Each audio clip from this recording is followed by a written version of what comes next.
Maíra! Oi, Clarissa, tudo bom? Tudo bem, querida? Conta pra gente quem tá conosco nesse episódio da Tenda. Então, querida, hoje a gente está tendo o prazer de receber a Andresa Facina, que é pedagoga, é educadora parental, em atuação consciente, inclusive formada pela Escola da Educação Positiva, e é mãe da Elisa, de 12 anos, e do Gabriel, de 8 anos. E ela também é autora do perfil Superando Diagnósticos, onde ela fala com mães atípicas, fala da realidade dela. E a gente está muito feliz de recebê-la aqui. Acredito que vai ser uma conversa que vai mexer com todo mundo. Então, Andresa, se você puder começar falando um pouquinho da sua história, como que você começou a falar sobre esse tema, por que você se interessou em falar sobre esse tema, em se dirigir às mães atípicas. Bem-vinda. Oi, Maíra. Oi, Clarissa. Estou muito feliz mesmo, de verdade, até emocionada de estar aqui com vocês, porque eu ouço vocês, né? Tô no carro, tô na academia, eu adoro, assim, é tão bom, tão reconfortante pra gente, assim. E eu vou contar, assim, um pouquinho da minha história, de como tudo começou, esse superando diagnósticos, por quê? E eu sou a mãe da Elisa, de 12 anos, né, e do Gabriel. E logo que a Elisa nasceu, tudo mudou na minha vida. Eu que tinha uma carreira na área da construção civil, tinha um emprego super bom, viajava, tal. De repente, chega a Elisa e nasce e vai direto para UTI. E como assim? Nunca ninguém tinha me falado nada a respeito disso, de que poderia ter algum problema, de que poderia acontecer alguma coisa, né? Tava preparada para a maternidade, como todas as mães querem estar preparadas. E aí ela foi para UTI, teve uma parada respiratória e lá começou, né? Eu tive um parto normal. Aí ela nasceu, foi pra UTI, eu fiquei sozinha a noite inteira sem ela, né? Primeira desconexão aí. No outro dia de manhã, a médica pediu pra eu descer e ir lá amamentar, que eles iam deixar ela só em observação pra ver se não tinha tido nenhum problema neurológico. Mas até aí a gente fala, não, tudo bem, né? Daqui a pouco ela sai, fica naquela expectativa. E as coisas o tempo foi passando. A Elisa não saía da UTI, e aí veio um pré-diagnóstico de um problema no fígado muito grave, né? Poderia ser muito grave. E aí que o meu mundo começou a desabar e a mudar completamente. Eu tive alta, né? E a Elisa ficou. Tão difícil isso, a gente tem até como um trauma mesmo, porque eu lembro da cena de eu saindo, assim, como se eu estivesse deixando um membro, um braço pra trás. Eu falava, gente, tá errado, não posso deixar minha filha aqui, né? Como é cruel isso com as mães. E a partir daí começou assim a nossa luta mesmo para saber o que a Elisa tinha, o que tinha que fazer. Então, a partir daí eu precisei repensar toda a minha vida profissional, pessoal, porque eu tinha que olhar para ela e não tinha mais como voltar para aquela vida. É lógico que a gente não volta a ter a vida que a gente tinha antes. Mas a gente tem muitas expectativas de que, vai com 4, 5 meses vai pra creche, vai ficar com os avós e a vida vai voltar. E quando a Elisa fez os exames, depois que ela saiu da UTI, que a gente conseguiu fazer o diagnóstico, que tinha alguma coisa muito séria, que a gente ia ter que passar por cirurgias, por um possível transplante. E o tempo passando, e eu tinha que voltar a trabalhar, imagina. A Elisa quase na fila de um transplante já, entre 4 e 5 meses. E eu querendo voltar a trabalhar, gente. Tem noção? Eu falava, não, vou trabalhar, vai dar tudo certo, não vai acontecer nada. Com aquele otimismo e até negando ainda que a Elisa podia realmente passar por algo mais sério. E eu lembro quando eu fui trabalhar, eu abri o computador, deixei a Elisa com a minha sogra, abri o computador... E eu não consegui fazer nada, assim. Eu olhei e falei, gente, tá tudo errado. Agora tenho que tomar uma atitude de verdade, né? E aí eu fechei, chamei os meus supervisores lá, na época e tal. Falei, gente, eu não sei o que eu faço, eu não consigo trabalhar, eu minha vida tá toda bagunçada. E aí eles perguntaram o que eu queria. Eu falei, eu quero ser mandada embora, eu preciso de dinheiro, eu preciso dar conta da minha filha. E eles foram bem gentis até, e me mandaram embora na época. Eu fui cuidar da Elisa. Então, tudo começou a mudar. Eu nunca tinha parado de trabalhar minha vida inteira. E eu tive aí uma depressão também, porque eu acho que essas mudanças todas inesperadas, elas causam muito desconforto. Então eu tive uma depressão bem profunda nessa época. Imagina, Elisa quase tendo, né, indo para uma fila de transplante, eu com depressão, sem poder ser a doadora dela, porque a equipe não queria deixar, não deixou, na verdade, né? Então, mas eu lembro, assim, que nessa época eu ainda era desconectada da Elisa, porque quando a gente tem um problema de saúde, no caso da Elisa, um problema de saúde, a gente pensa tanto nesse diagnóstico e tanto nas soluções que eu não lembro de me conectar com a Elisa, eu não me lembro, assim, de estar com ela, sabe? Eu só me lembro das preocupações, olha que coisa, né? Eu só me lembro das coisas que eu tinha que fazer e eu não dava conta. E foi um período bem difícil, assim, pra mim, pra ela, pra família toda. Eu tava ali com medo da minha filha morrer mesmo, né? Então, com 7 meses ela passou pelo transplante, foi muito bem sucedido. Eu consegui me recuperar da depressão e aí o barco continuou, né? O pós-transplante é bem complicado e tudo, mas a gente conseguiu dar conta ali, né, desse momento todo. Então a Elisa fez 1 ano, fez 2 anos. E aí começou a surgir uma vontade de ter outro filho. Antes de engravidar, a minha ginecologista me pediu para fazer mamografia, ultrassom das mamas. Falou, Andressa, você já tá com 37. Se você deixar para depois você vai engravidar, vai ter o filho, você vai voltar com quantos anos aqui? Vamos fazer tudo? E aí, quando eu fiz a mamografia, veio um pré-diagnóstico de um câncer de mama. E eu já estava tentando engravidar. E aí eu fui encaminhada para um mastologista. Ele falou, Andressa, para agora, não vai ficar, não é para tentar mais engravidar, vamos ver o que você tem aí. Só que nesse meio tempo de fazer os exames, fazer biópsia, o que aconteceu? Eu engravidei. E na mesma semana eu descobri que eu tinha um carcinoma e que eu tinha o Gabrielzinho. Então, foi muito difícil, foi assim, eu me emociono toda vez porque a gente acha que supera, que tá tudo bem, mas é muito difícil a gente pensar, né? Porque eu tinha muita expectativa para essa gestação, né? Tinha muita. E aí, poxa, peraí, já tem um problema aqui, como assim, né? E aí, como foi descoberto muito no início, o meu mastologista falou, vamos fazer a cirurgia, vai ficar tudo bem, depois a gente vai cuidar dessa gestação. E aí ele me ajudou nesse processo, fiz cirurgia grávida.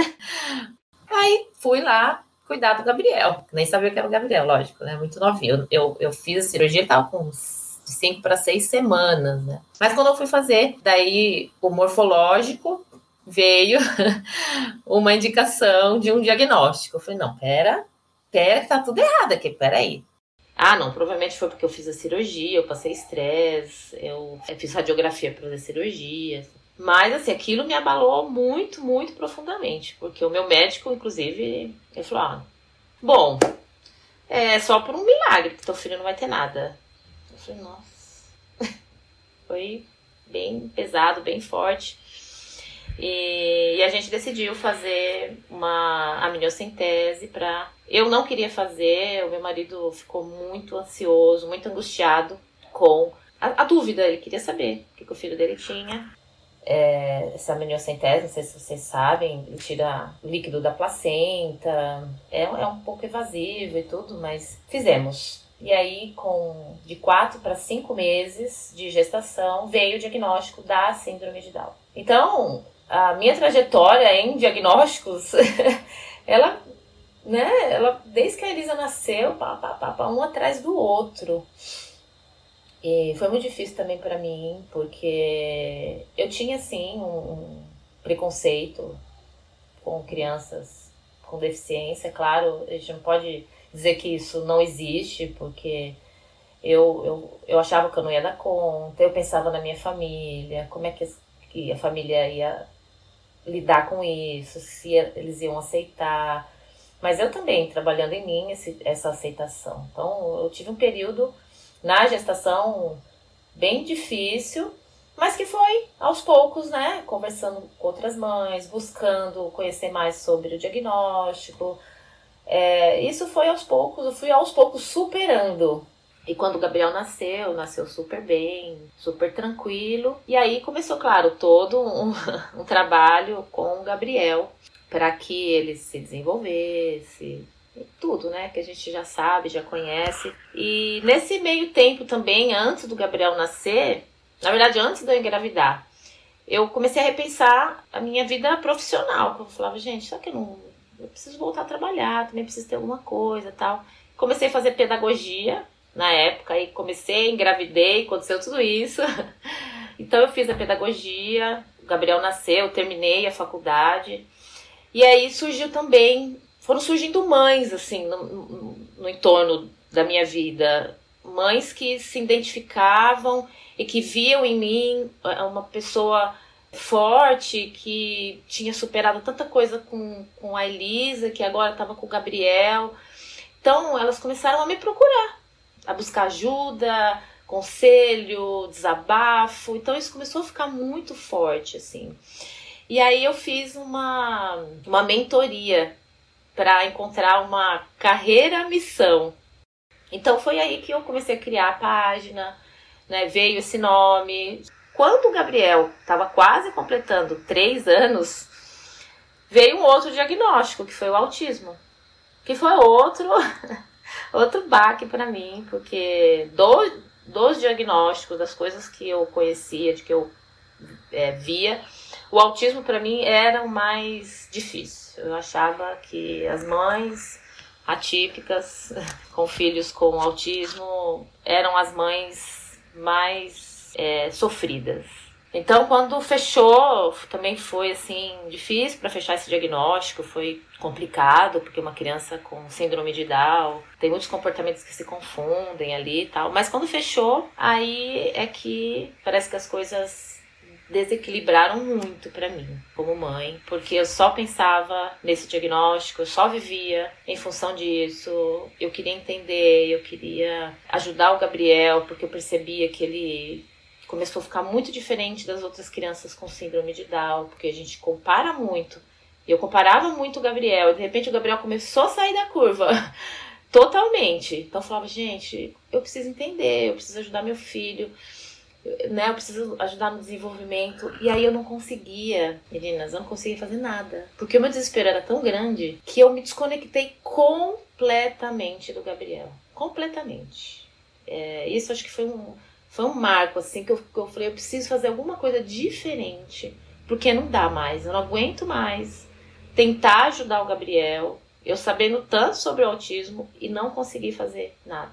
Será que a minha maternidade, ela não tem uma função boa nisso tudo também? Será que eu ser mãe do Gabriel e da Elisa não faz com que esse desenvolvimento também aconteça? Eu comecei a trazer esses questionamentos para mim, sabe? E eu tinha isso assim, poxa, o amor, né? O amor de mãe, eu sei que transforma, eu sei o quanto a conexão ajuda as crianças, mas como? Aí que eu fui atrás de entender sobre uma parentalidade mais consciente, que eu conheci a escola através da doutora Juliana, e aí aquilo acendeu em mim assim, falei, gente, eu tenho que parar com diagnósticos, eu tenho que olhar para a maternidade. Eu tenho que olhar para essa conexão. Eu tenho que voltar a ser a mãe que eu sempre quis ser para os meus filhos. Né? Isso era o que... Aí virou um objetivo para minha vida. Porque eu falava, gente, não dá. Eu lembro uma vez que eu fui numa reunião assim, do Zoom com outras mães, com crianças com síndrome de Down. E a psicóloga que estava conduzindo, ela falou, agora você vai ser a sua criança, você vai falar como se você fosse ela. Então eu vou fazer uma pergunta, e eu quero perguntar o que você mais gosta de brincar. A hora que ela fez essa pergunta, eu gelei, porque eu não sabia o que o meu filho gostava de brincar. Na hora Eu saí da reunião sem uma desculpa, assim. Eu sei sobre autismo, eu sei sobre síndrome de Down, mas eu não sei eu não sento para brincar com meu filho, porque toda vez que eu sento com ele, eu quero ensinar ele a fazer alguma coisa, eu quero que ele aprenda, eu quero que ele desenvolva. Eu não sei brincar com meu filho, né? Então esse dia foi muito forte para mim. E aí eu comecei a estudar. Falei, não, a minha filha também, nesse meio tempo, deixada muito de lado e muito com responsabilidades das quais eu ainda peço desculpas para ela, porque ela tinha que entender o meu estresse, ela tinha que entender o irmão, ela tinha que cuidar do irmão, ela tinha que me ajudar. E aí eu fui perdendo a Elisa também nesse meio tempo. E eu não queria mais isso. Isso estava me estressando demais, assim. Eu estava me desconectando de mim. Quem eu era? Né? O que eu podia fazer? Então, esse conhecimento começou a trazer essa conexão. E eu comecei a trazer isso para essas mães também. Né? De olhar essa criança, esse filho diagnosticado, antes desse diagnóstico, além desse diagnóstico, que era o mais importante. E aí as mães também começaram a entender sobre isso. E aí a coisa foi tomando essa proporção que ela tem hoje, de que hoje eu não falo mais sobre diagnósticos. Eu falo sobre conexão, eu falo sobre relação, que é o que eu busco. Não tô aqui dizendo que, nossa, tá tudo perfeito. Não tá, não. A gente sabe, né? Vocês sabem como é, como a gente busca essa relação o tempo inteiro com os nossos filhos, né? Andressa, tem, nossa, muita coisa aí nessa história, e te escutando, eu queria pontuar algumas coisas que foi me vindo, assim, à medida que eu te escutava, né? Primeiro, obrigada por abrir aqui a sua história de uma forma tão generosa, né? Tão honesta, trazendo aí um pouquinho, né, da sua história, da sua trajetória com as suas crianças. Mas é tão louco, né, como que a gente percebe, né, é assustador, talvez a palavra não seria louco, mas é assustador de perceber, assim, a gente olhar para a nossa história, né, é o trabalho que eu faço diariamente com mães, assim, né, mas o quanto que a gente vai olhando para a nossa história e a gente vai percebendo o quanto que os nossos filhos, eles estão constantemente convidando a gente para essa relação, para esse encontro genuíno, que é o que você falou que hoje você busca, né? E o quanto que a gente está imerso numa sociedade que constantemente está nos afastando deles, assim, que está exigindo da gente uma performance, que está exigindo da gente, sei lá, trabalhar até o finalzinho da gestação, logo que a criança nasce, independente do que está acontecendo ali, eu tenho um prazo para voltar para esse trabalho. E aí eu tô ainda processando todo aquele encontro com aquele ser único que chegou e todas as mudanças, as dimensões, as reorganizações que eu preciso fazer na minha vida. E já tem ali, né, sei lá, um médico, uma figura que muitas vezes representa uma autoridade para nós, já incentivando a gente a... por que você não tem um outro filho? Dá um irmão para sua filha. Na verdade, a criança ela não precisa de irmão, gente. Ela precisa que a gente esteja lá. As outras crianças é muito mais para entretê-la do que para entregar algo que ela necessita de fato. Quem vai entregar o que ela necessita somos nós, assim, né? Mas como que a sociedade ela tem uma dificuldade gigantesca, né, de olhar para esse ser criança e vai nos afastando cada vez mais também. Obviamente que nós somos adultos e a gente é responsável, como você mesma disse na sua trajetória, né? Que você percebeu no momento, opa, peraí, eu tô afastada deles, né? Eu tô olhando para essas crianças a partir do que outras pessoas que nem estão aqui dentro da minha casa, que nem se relacionam tão intimamente com eles como eu me relaciono, estão me dizendo, né? E às vezes eu tô só olhando a partir desse diagnóstico. E a hora que a gente recebe esses diagnósticos, um outro ponto que eu queria ressaltar, como que a gente vai, né, nesse desespero, buscar entender o diagnóstico, querer conhecer, e de novo a gente pode cair numa armadilha, não que isso não seja importante, né, isso é muito importante sim, mas muitas vezes a gente cai nessa armadilha se a gente não tá atenta e fica presa nesse olhar. em estudar o diagnóstico, em querer estimular. E mais uma vez, né, em querer estimular, em querer fazer com que a criança supere aquilo, mas mais uma vez eu perco de vista esse ser e todos os convites que ele me traz momento a momento. Então, achei muito bonito esse exemplo que você trouxe, né? Na hora que te perguntaram do que ele gosta de brincar e você gelou ali, porque é isso, né? Nossa, me perguntar sobre o autismo, eu sei aqui na ponta da língua um monte de coisa sobre esse diagnóstico, sobre como que a criança se comporta, o que ela faz, o que ela não faz. Agora, se me perguntam sobre o meu filho, eu não sei. Será que tem alguma coisa equivocada aqui? Né? Como que eu posso ver essa criança tal como ela é, para além desse diagnóstico? Não é que eu vou negar ou vou negligenciar, mas como que eu me abro de verdade para me aproximar dela? E esse processo, ele passa necessariamente por um olhar para mim mesma. Porque nessa história que você conta, né, Andressa, assim, a depressão pós-parto, né? Esse trabalhar durante toda a gestação, né? Já não parar e a sua filha vai para UTI nessa, né? Quase que, para mãe, agora eu preciso de você aqui 100% presente, né? E aí, como que a gente vai empurrando, né? E você ainda tenta voltar para o trabalho sem estar ali com ela, né? Assim, ela precisando demais, né? Como que a gente nem percebe o movimento que a gente está fazendo, seguindo simplesmente mandatos sociais, né, sem realmente parar e falar assim, peraí, o que essa criança está exigindo? É difícil tirar a gente desse congelamento que a gente entrou, a gente fala muito isso na tenda, né, Mar? Lá na nossa experiência infantil, quanto que a gente congelou, quanto que a gente entrou num personagem, se afastou do nosso sentir, então esse nosso radar, ele não sente mais que essas crianças estão nos chamando, que elas precisam de nós, que a forma como a gente está se relacionando é mecânica, é automática, não é o que eles necessitam. E eles insistem. Em algum momento, né, quando o Gabriel, de novo, você recebe aí esse diagnóstico do autismo, você parou e falou assim, peraí, eu preciso de olhar para ele. Né, eu preciso de ver.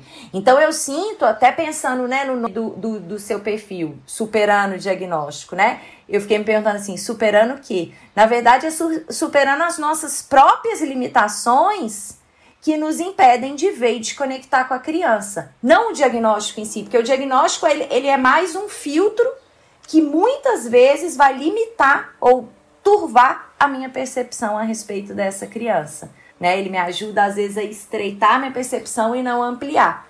Porque, beleza, o diagnóstico é uma parte. Né? Tem alguns comportamentos, um conjunto de comportamento que me conta sobre um aspecto aqui dessa criança e do ambiente no qual ela está inserido, não é só sobre a criança. Mas que se eu, como adulto, olho para essa responsabilidade, como que eu limpo cada vez mais o meu olhar para perceber essa criança? Como que eu ainda me conecto mais profundamente? Como que eu me relaciono? Como eu olho para esse ser para além disso tudo que outras pessoas estão me contando? Como que eu vivo uma relação direta, de verdade, para sentir esse ser? E aí eu queria te trazer uma pergunta, né, que a Maíra estava me contando aqui antes da gente começar, que você viveu uma história com o Gabriel, seu filho. Um momento que você teve quando você viu aquele... Eu não sei se você viu o filme ou leu o livro, o Longe da Árvore, né? Sim. E que isso mexeu com você e você fez um movimento de ir em direção a você mesmo primeiro, né? E depois do seu filho. Que ele não deixou você colocar ele pra dormir depois que você tinha... No dia, ou sei lá, nesse momento que você estava lendo esse livro. O começo foi muito difícil, porque eu quis fazer treinamento de sono com o Gabriel, eu quis tirar ele de perto de mim muito cedo, colocando isso como algo, como uma conquista. Ai, tá vendo como o Gabriel tá se desenvolvendo, né? Sempre com esse olhar pra fora, né? Esperando a aprovação do outro, enfim. E aí as coisas começaram a melhorar, eu percebi o meu estresse ali no momento do sono e fui me acalmando. E aí eu tava num momento muito bom. Colocava o Gabriel, eu deitava com ele na caminha dele, no quartinho aqui. Aí a gente ficava, contava uma historinha, ele adormecia, tá ótimo. E aí nesse meio tempo eu comecei a ler o livro Longe da Árvore. Muita gente tinha falado sobre ele e tal. Falei, vou ler.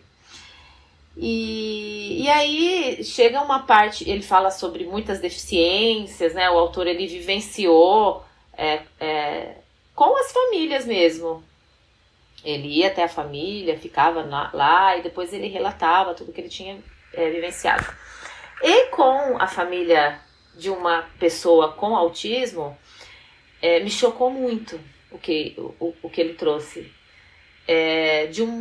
Uma criança que cresceu, virou um adulto, muito difícil de lidar, e que essa família teve que teve que internar essa criança, esse filho já adulto, e tinha casos de suicídio, assim, muito pesado. E eu comecei a projetar tudo aquilo no Gabriel. Eu comecei a pensar, como é que vai ser o Gabriel? O Gabriel não tem só autismo, não. O Gabriel tem síndrome de Down. O Gabriel tem uma deficiência intelectual muito importante. Ele vai crescer, ele vai virar o quê? Como é que eu vou fazer? Eu vou ter que internar ele, eu não vou dar conta disso. E aquilo foi me consumindo. E eu pensando muito sobre aquilo, fui colocar o Gabriel para dormir nesse dia pensando muito sobre isso. E o Gabriel simplesmente, não, mamãe, papai. Eu falei, ué, como assim? Não quer mamãe? Não, mamãe vai ficar aqui, mamãe quer fazer você dormir. Não, me empurrou para fora da cama. E aí eu tive que chamar o meu marido veio, fez ele dormir. A segunda noite a mesma coisa. Aí eu parei para pensar, falei, gente, o que tá acontecendo? Será que é porque eu tô pensando sobre essas coisas? Será que eu tô excluindo meu filho? Será que eu tô me desconectando com ele por causa disso? E aí eu percebi que sim, que esse era o chamado dele, né? Como a Clarissa veio e falou, né, Clarissa? De que a todo momento eles têm algo para nos dizer e a nos ensinar. E eu falei, peraí. Aí meu marido ia vir a terceira noite para fazer ele dormir. Eu falei, pera um pouquinho, deixa comigo. E aí eu falei tudo pra ele. Ele tinha, na época, eu acho que ele tinha uns 2, 3 anos. Não, tinha mais, que ele já tinha autismo, beirando uns 4 anos. Falei, filho, deixa eu contar uma coisa pra você. A mamãe tá lendo um livro. E esse livro trouxe coisas ruins, pensamentos ruins pra mamãe. E a mamãe projetou isso em você. E aí eu fui falando tudo de verdade que eu tava sentindo. E eu pedi perdão pra ele. Eu falei, filho, me desculpa, eu não quero sentir isso. A mamãe te aceita como você é. Tá tudo bem, a mamãe vai superar isso. Eu quero ficar aqui com você. Não importa o que você tenha. E aquilo ele foi ouvindo. E eu fui deitando com ele. E ele me abraçou. E ele me aceitou de volta. Naquele momento. Foi muito forte. Foi muito lindo. E como a gente às vezes tem essa impressão de que eles não estão percebendo, ainda mais quando tem um diagnóstico, uma deficiência, o quanto eles estão alheios a isso. E não. E aí é o contrário. Eles estão muito mais conectados às nossas emoções. Apesar de eu não ter falado nada antes, ele disse, não, mamãe, você está me rejeitando. Com o gesto, com o comportamento dele, ele falou, não, mamãe, e eu vou te dar esse tempo, deixa o papai vir aqui, né, com muita generosidade, com muito amor por mim, porque ele demonstrou amor, e ele faz isso, o Gabriel faz isso, com uma generosidade, com uma sabedoria que é incrível. Tem até um outro bem recente, que o Gabriel começou a não aceitar a minha ida com ele nas terapias. A não aceitar. E eu estava, assim, passando um momento bem difícil internamente. Aí já não era em relação a ele exatamente, mas eu com as minhas questões pessoais, né? Bem estressada mesmo, tal. E ele simplesmente se negou a que eu entrasse, fosse com ele para terapia, e nem entrar, que era coisa que ele amava, entrar com ele para terapia. né? Então, eu já entendendo um pouco mais e não deixando que a coisa tomasse um rumo muito maior, eu pedi ajuda, né, pro meu marido de novo. Falei, o Gabriel tá comunicando e ele tá me dando um tempo. Ele tá vendo que tá ruim, tá péssimo. Ele não me quer agora aqui, porque desse jeito não serve pra nada pra ele, né? Então, eu pedi pro meu marido e ele conseguiu levar por alguns dias. Eu consegui melhorar internamente, ficar mais calma, mais tranquila. Conversamos também, novamente. E a coisa também mudou. Hoje ele vai comigo super feliz. A gente vai conversando, brincando. E o momento era tão difícil, o momento ali de entrar para as terapias, eu ficava muito nervosa, assim. Ele muito agressivo comigo, eu muito nervosa. Então ele deu um basta, ele falou, chega, não quero mais. E foi momentos muito parecidos com o que aconteceu no sono, né? Então eu me afastei, e eu também... É difícil para uma mãe se afastar nesse sentido de que não dou conta, não dá mais, né? Se responsabilizar por isso é difícil. Uma mãe atípica, parece que as exigências e as cobranças são maiores. Então foi difícil para mim perceber isso, mas eu consegui me afastar, consegui, né, depois me reconectar com ele. E é isso, a todo momento tem uma comunicação, tem um chamado, e é tão bom porque a gente consegue estar conectado com eles. Andresa, bom, eu me identifico com muitas falas suas, né? Quem segue a Tenda Materna há um tempo já sabe que a minha filha também nasceu com algumas questões, né? Tipo, só que eu só descobri quando ela nasceu. E eu até digo, assim, que eu tive uma certa sorte, porque o nome do diagnóstico do que ela tem, assim, da síndrome que ela tem, teria me dado muito susto se eu soubesse na gravidez que ela já tinha, né, aquilo. Eu falei, meu Deus do céu, como que vai nascer minha filha? Porque são crianças que nascem com o rosto assimétrico, sem a parte de um osso, sei lá, às vezes sem a orelha. E quando você coloca lá no Google, vem aquela criança do extraordinário. Então, assim, quando eu soube que ela tinha isso, fui percebendo aos pouquinhos, né, que ela tinha um rosto assimétrico, que ela não tinha uma parte da mandíbula. Ela já era uma criança que, pra mim, a olhos nus não dá pra perceber, né? A primeira semana eu não saquei. Mas quando ela nasceu, ela já tinha apêndices auriculares, né? Ela tinha umas pelinhas, assim, em volta da orelha dela direita. E ela tinha uma orelha um pouquinho diferente da outra. Então, meu primeiro susto foi, meu Deus do céu, ela deve ser surda. Porque eu tenho uma irmã que é surda e tenho um sobrinho que é surdo. Então, a gente já começou a fazer uma bateria de exames desde o hospital, lá no primeiro dia, a primeira semana, já começaram a testar algumas coisas e no final descobriram que não, que a audição dela estava intacta e que não ia ter nada.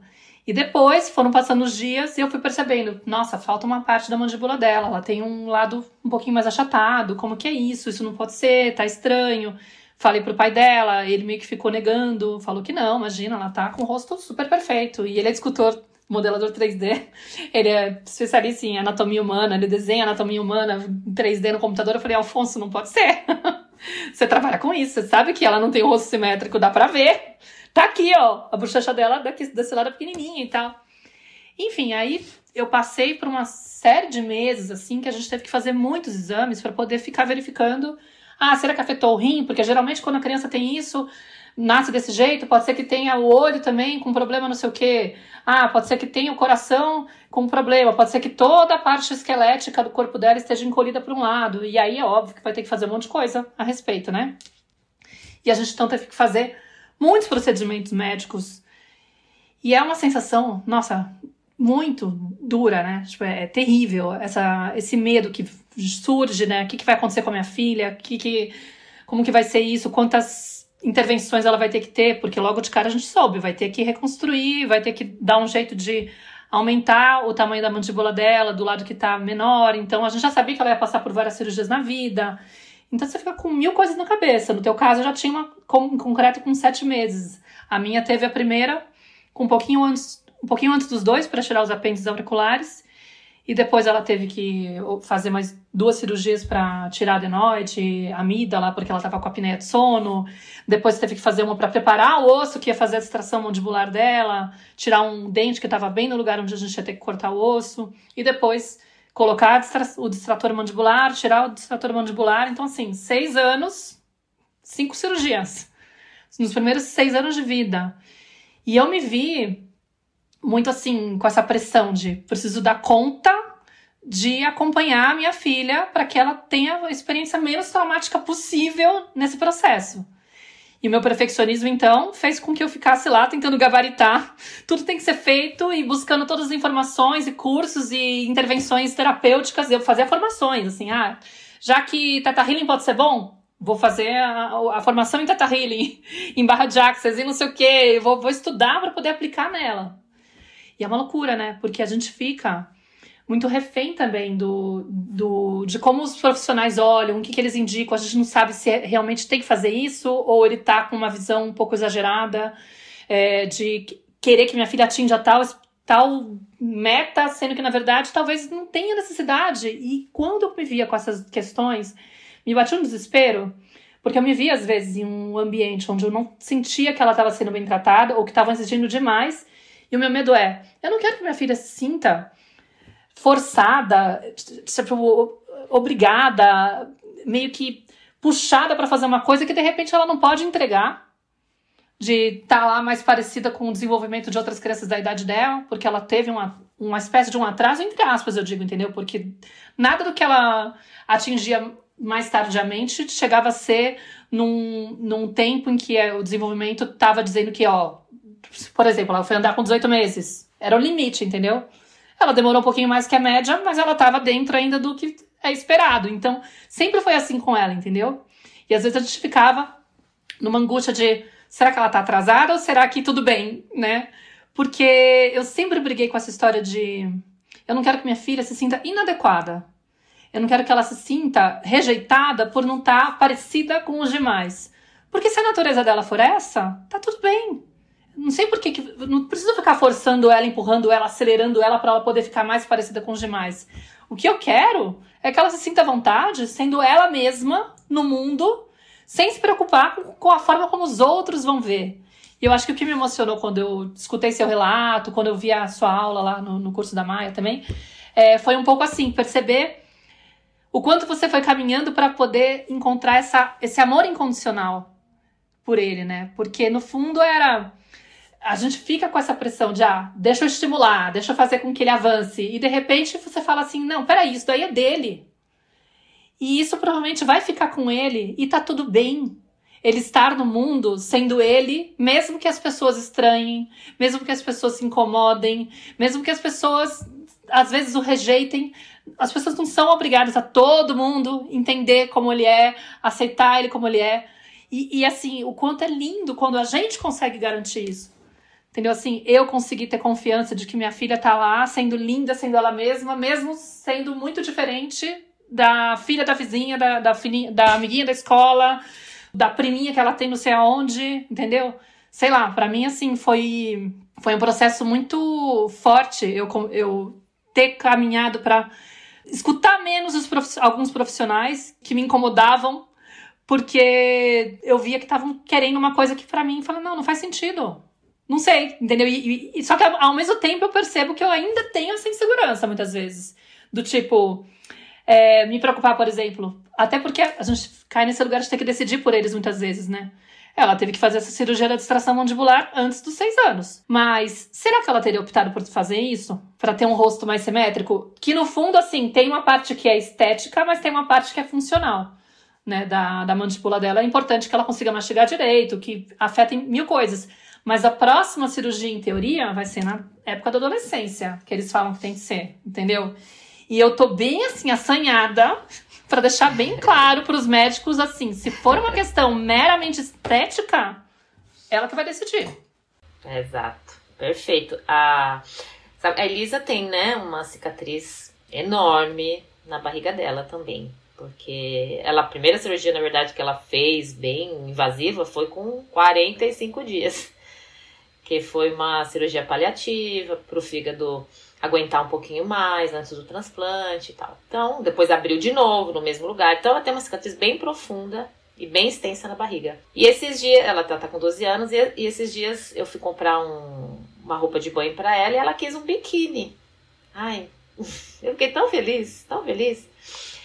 E ela colocou o biquininho dela, tudo. Aí outro dia eu falei pra ela, filha, você sabia que tem cirurgia estética pra arrumar essa cicatriz, se você quiser deixar ela menos marcada? Eu não, mamãe, eu não quero. Mas é porque isso é um incômodo meu, né? Na verdade, um incômodo meu. Porque faz parte dela desde sempre. É ela, né? Então, assim, é também como eu vejo isso que vai influenciar a forma como ela lida. Então, a hora que ela falou pra mim, não, pra quê? Tipo, normal, mamãe. Eu falei, gente, eu não tenho que falar mais nada. Eu tenho que deixar. Talvez um dia ela mude de ideia. Talvez sim. Né? Então, é acompanhar. Eu sempre penso assim, é acompanhar. E o que você falou a respeito do desenvolvimento, da gente se cobrar, né? No caso a respeito do Gabriel. No caso da criança com deficiência, a gente busca referências. Então, eu buscava referências em outras crianças com síndrome de Down.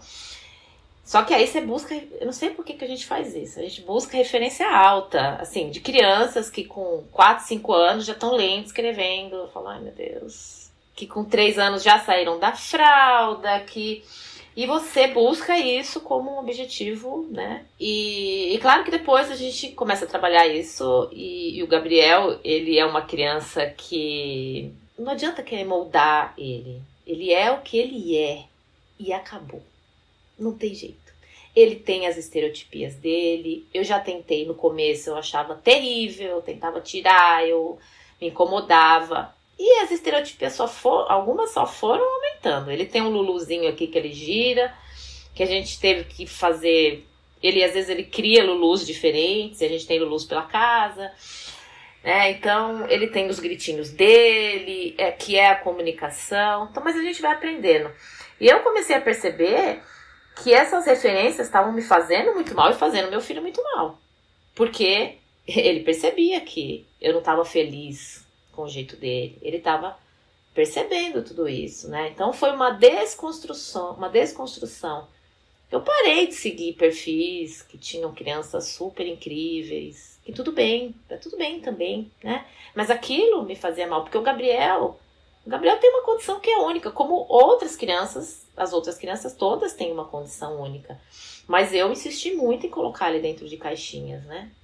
Mesmo na caixinha da síndrome de Down, de uma criança que tem um desenvolvimento muito parecido com uma criança típica, né?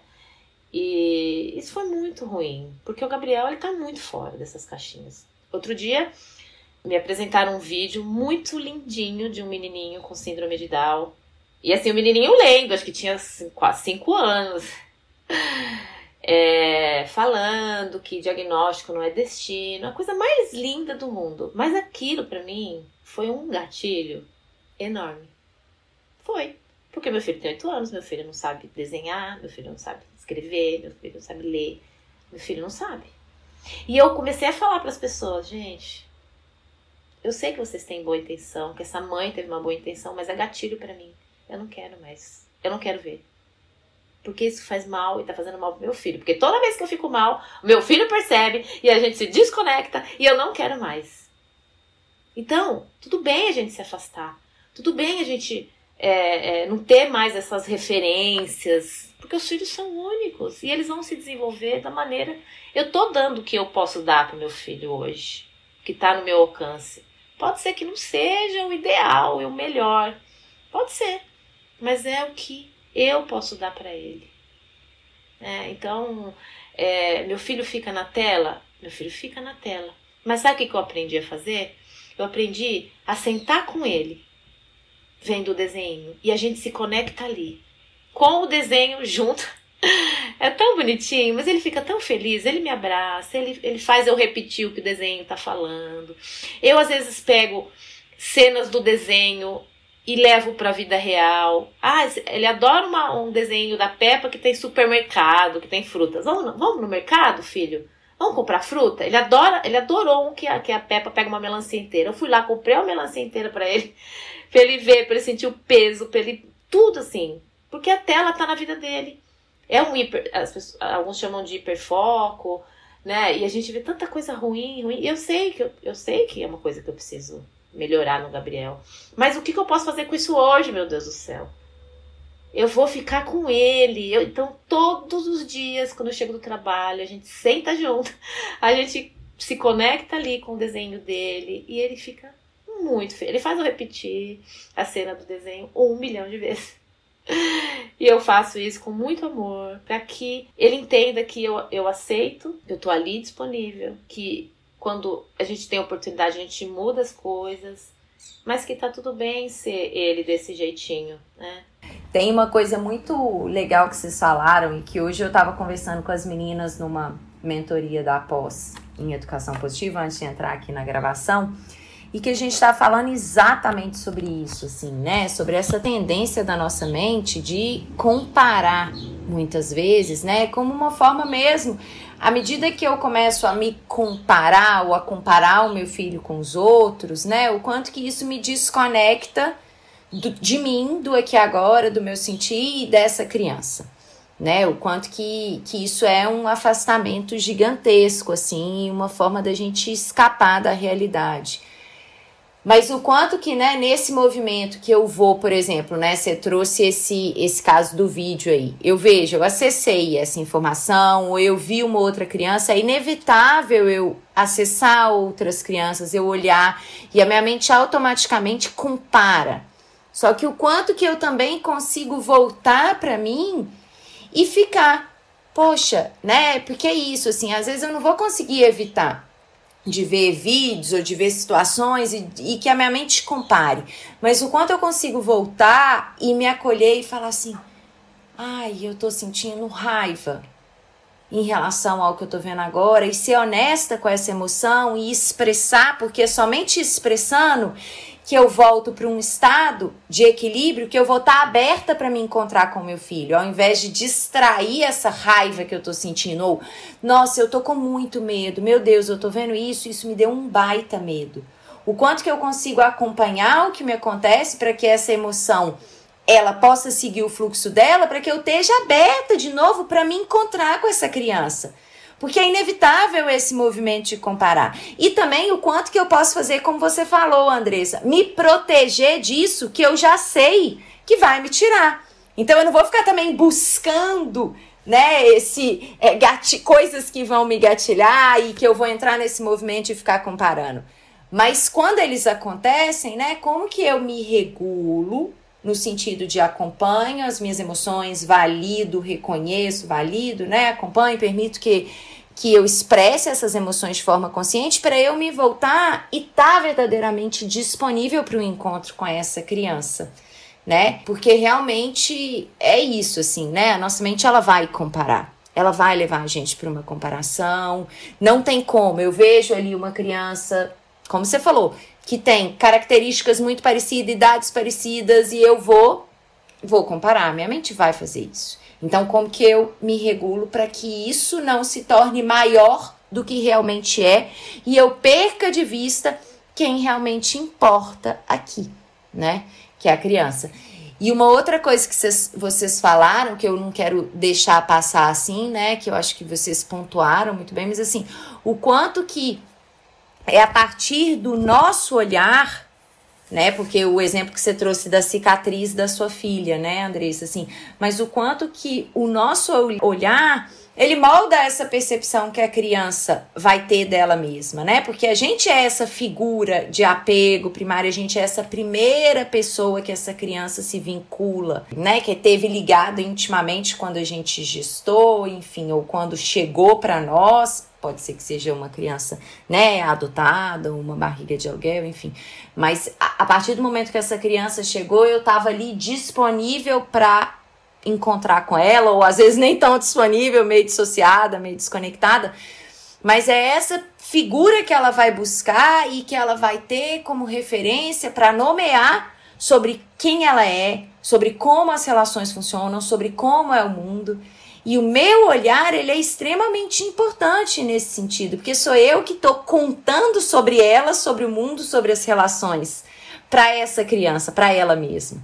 Então, quanto mais eu me trabalho, eu limpo o meu olhar, eu fico com o que é meu, né? Eu recolho, opa, essa emoção é minha. Nossa, esse desconforto é meu. né? Exatamente o que você percebeu com a questão da cicatriz. Filha, se você quiser, tem essa possibilidade, mas denunciando o seu próprio desconforto com aquilo. E ela falou, não, mãe, pra mim tá ótimo, né? E aí, poxa, então eu vou ficar aqui com o meu desconforto, vou trabalhar isso e libero a minha filha pra ela ser quem ela é. Mas esse movimento é um movimento muito árduo, né? É um movimento diário, da gente limpar os nossos olhares, limpar, né, a nossa escuta, os nossos sentidos de uma forma muito intensa, né, para que a gente possa ver quem eles são, não as nossas expectativas, os nossos ideais, os nossos medos ali entre a gente e eles. E sabe o que eu percebi, Clarissa, nesse processo todo? Que, na verdade, quando eu tava com essa preocupação toda, tipo, será que a Nara vai se aceitar com essa mandíbula que não é, com esse rostinho que é assimétrico? Será que ela vai conseguir, sei lá, se sentir bonita, à vontade com ela mesma? Se isso vai ser uma questão que ela vai ficar arrastando pela vida para poder se trabalhar, de autoaceitação? E aí eu percebi que era uma insegurança minha comigo também. Né, que eu tive que rever muito mais o meu processo de amor próprio, a minha autoaceitação, que eu achava que assim, eu preciso ajudar minha filha a se aceitar, né, tipo, mas meu, aí eu descobri que o buraco tava muito mais embaixo, que quando eu tava, nossa, não, vamos voltar umas casinhas, e voltar lá, porque na verdade, a confiança que eu queria passar pra ela, eu não tinha comigo. Então, a coisa do convite que eles fazem, né?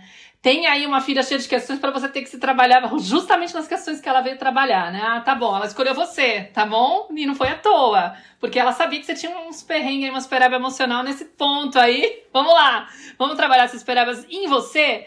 E foi lindo, porque eu comecei a fazer esse trabalho comigo, eu fui percebendo assim que conforme eu vou conquistando... Eu não acredito aceitação 100%, amor 100%, isso não existe. A gente tem que abraçar tudo, vai se trabalhando, mas assim, é um processo que a gente percebe que vai avançando, né? Então eu percebo que conforme eu vou me aceitando mais, ficando mais confortável, integrando as partes minhas que eu aprendi a rejeitar, a jogar pra sombra, por exemplo, sei lá, citando uma outra questão, a minha timidez, né? Ai, nossa, eu devia ser menos tímida, eu devia ser mais extrovertida, conseguir socializar com as pessoas, ficar mais à vontade. Peraí, calma. Eu tenho motivos pra ser assim, né? Tipo, isso é parte de mim, isso é uma coisa forte em mim. Eu tenho que trabalhar isso em mim pra poder, de repente, me limitar menos em algumas situações? Sim. Mas eu também posso amar essa parte. Sem problema nenhum. Eu não sou uma pessoa defeituosa, que tem que, tipo, nossa, só enquanto eu conseguir me livrar da timidez, eu tô bem. Não. Eu tenho isso também. Então, quando eu vejo ela tímida em algumas situações, já não entro em pânico. Lembrei até da ferida da rejeição, né? Que pânico é a palavra de quem tem essa ferida. Mas o pânico é uma sensação forte de quem é rejeitado. Já não fico preocupada de precisar, de algum jeito, ajudar ela a não ser tímida, que a coitada, ela vai sofrer igual eu sofri, projetar, né? E aí eu já olho e falo assim, ai meu Deus, é minha filhota, claro que vai ser tímida. Não tem como. E aí eu acho bonitinho, eu acho fofo, eu acho lindo também isso nela, entendeu? Então cada vez que ela traz uma questão, eu consigo ter mais aceitação daquilo. E na questão da mandíbula, eu já percebi que ela é muito avoada, né? Minha filha é de peixes, ela é meio do outro mundo, ela se desliga, ela começa a desenhar, ela vai pra outro lugar, assim.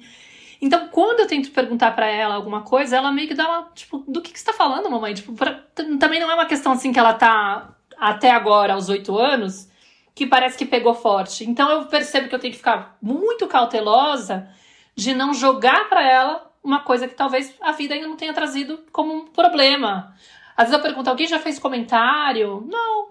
Sabe? Ou ela nem percebe, acho que ela nem filtra, ela não chega nela, entendeu? Ela não tá com esse chip na cabeça. Aí eu fico, bom, então eu vou ficar na minha e esperar ela trazer, se for o caso, né? Porque corre o risco da minha preocupação de será que ela tá se sentindo bem com o rosto dela, né? Fazer com que ela comece a prestar atenção numa coisa que pra ela, por enquanto, não tá pegando. Então é um trabalho bem delicado, porque a gente percebe que é fácil fazer essa projeção. E no fundo tem a ver com a nossa dor, não só com medo da criança passar pelo mesmo que a gente passou, mas eu não dei conta lá atrás, ninguém me acompanhou lá atrás, eu me senti mal com aquilo e não sabia como elaborar aquilo. Ninguém percebeu que eu estava naquele estado e conseguiu me ajudar a me sentir melhor. Eu tive que lidar com isso sozinha a vida toda. Então, assim, não acho que na adolescência foi fácil pra mim me sentir aceita, me sentia rejeitada, me sentia pequena, me sentia estranha, me comparava né, com os demais. Então, eu morro de medo que ela passe por isso, mas por enquanto não parece ser uma questão. Então, realmente, eu percebo que eu tenho que ficar na minha, esperando, assim, ó, se precisar, tô aqui. Enquanto isso, eu vou me trabalhando pra me fortalecer, porque eu sim consigo garantir, pra mim, ela é linda do jeito que ela é. Ela é maravilhosa do jeito que ela é. Então, eu não quero trazer pra ela preocupação de que, ó, vamos tentar ficar mais perto da média? Não, amiga. Conheça quem você é e, se for o caso, se você sentir necessidade lá pra frente, a gente conversa, mas não faz sentido nenhum ficar insistindo pra ela alguma coisa que pra ela não tem porquê. Você sabe, Maíra, você falando, eu comecei a lembrar, assim, da Elisa, com uns 10 anos, mais ou menos, que ela começou a se afastar. Na verdade, eu já tinha me afastado dela, mas ela começou a ficar muito no quarto, não queria muita conversa. E quando a gente começa a olhar pra gente, lembrar do que a gente viveu, exatamente o que você falou, né? Que essas dores, que essa rejeição... Eu aprendi que a gente compartilhar isso com eles, né, do que a gente viveu, como como foi a infância, como foi a adolescência, foi para mim a porta que me trouxe de volta, assim, me conectando com a Elisa, né? Então, eu comecei pedindo desculpas para ela de tudo que eu já tinha feito, mas comecei a trazer um pouco, filha. Quando eu era pequena, eu era a menina muito boazinha, eu não podia me expressar, a minha adolescência foi muito sozinha, eu não tinha com quem compartilhar, a minha mãe trabalhava, né, a vovó trabalhava muito, cuidando de outros adultos, e aí eu comecei a compartilhar as coisas com ela, e a gente começou a se conectar de novo. Então, é tão bom a gente poder ser sincero com os nossos filhos, sabe? Às vezes eu explodo com a Elisa, assim, às vezes eu grito, porque às vezes eu me seguro tanto com o Gabriel, porque o Gabriel, ele tem crises, né? Ele não aceita as coisas mesmo, assim, facilmente. E aí eu me seguro muito por conta dele, e às vezes chega nela, eu não seguro nada, porque ela tem que dar conta. E aí eu tenho que voltar atrás e dizer, filha, desculpa, eu tô com raiva, eu tô estressada, mas não é com você, né?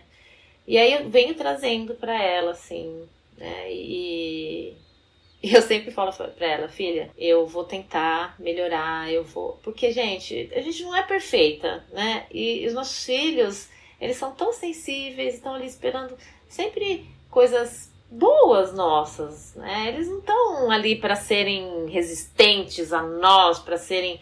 Então é um aprendizado e é um processo diário, eu falo. E eu sempre trago as coisas para Elisa, mas sem culpabilizar ninguém, nem minha mãe, nem meu pai, mas dizendo que também eles viveram um processo lá atrás, então é difícil para eles e que eu tô no processo de aprendizado com ela.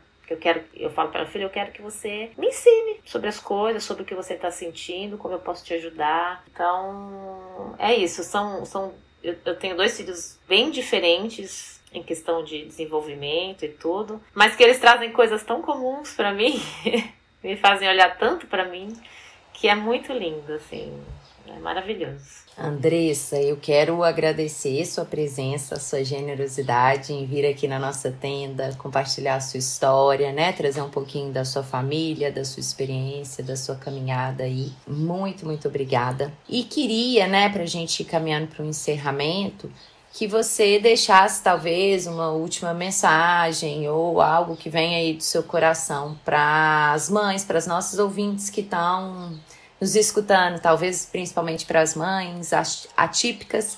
Então, se você quiser deixar uma última mensagem para as nossas ouvintes. Eu gosto muito de dizer para as mães para elas aceitarem o processo do qual elas estão vivenciando, porque a gente tem muita tendência de negligenciar o que a gente sente diante de um diagnóstico, diante do que os desafios, né? E eu falo assim que tá tudo bem de sentir raiva, de sentir a negação. Isso tudo faz parte desse processo de evolução, mas que a gente não paralise nisso. O se permitir sentir, você falou super bem, né, Clarissa, de se permitir sentir e permitir que aquilo vá embora, porque vai, né? Então a dor, ela dá lugar pro amor, mas se eu rejeitar aquilo que eu tô sentindo, ele vai ficar ali sempre no cangote, assim, né? Vai ficar sempre ali em cima. Então aceite o teu processo, né? Olhe pro teu filho sem ficar com essa cortina do diagnóstico, né? Que é tanto nos inviabiliza olhar para os nossos filhos como eles são.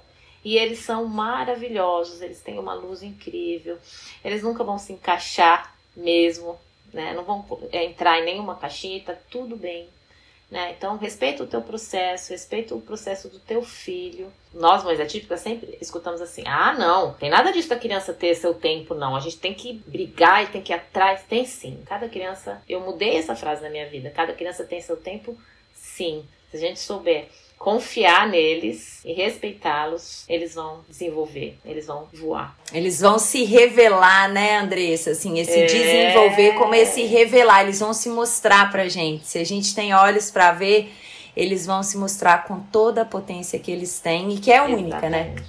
Que maravilha. Obrigada, que querida. Lindo. Obrigada. Eu que agradeço. Fiquei muito feliz. Obrigada. Foi muito bom. Foi muito bom ter escutado a sua história. Obrigada a você que está nos escutando. A gente se vê no nosso próximo episódio aqui na Tenda Materna. Um beijo e até lá. Tchau, Maíra. Tchau, Andressa. Um beijo. Tchau. Tchau, tchau. Eu sou a Clarissa de Aquiara. E eu sou a Maíra Soares. E você acaba de escutar mais um episódio da Tenda Materna, um podcast sobre maternidade e autoeducação. Nossa conversa de hoje te tocou de alguma forma? Tem algo que você vai fazer diferente depois de ter escutado esse episódio? Se sentir no seu coração, compartilha com suas amigas nosso podcast, deixa um comentário no nosso perfil do Instagram, @tendamaterna.podcast, contando como esse episódio mexeu com você. Segue a gente no Spotify para não perder nenhum encontro de inspiração, crescimento, trocas profundas e muito apoio. Nos vemos em nosso próximo episódio. Até lá!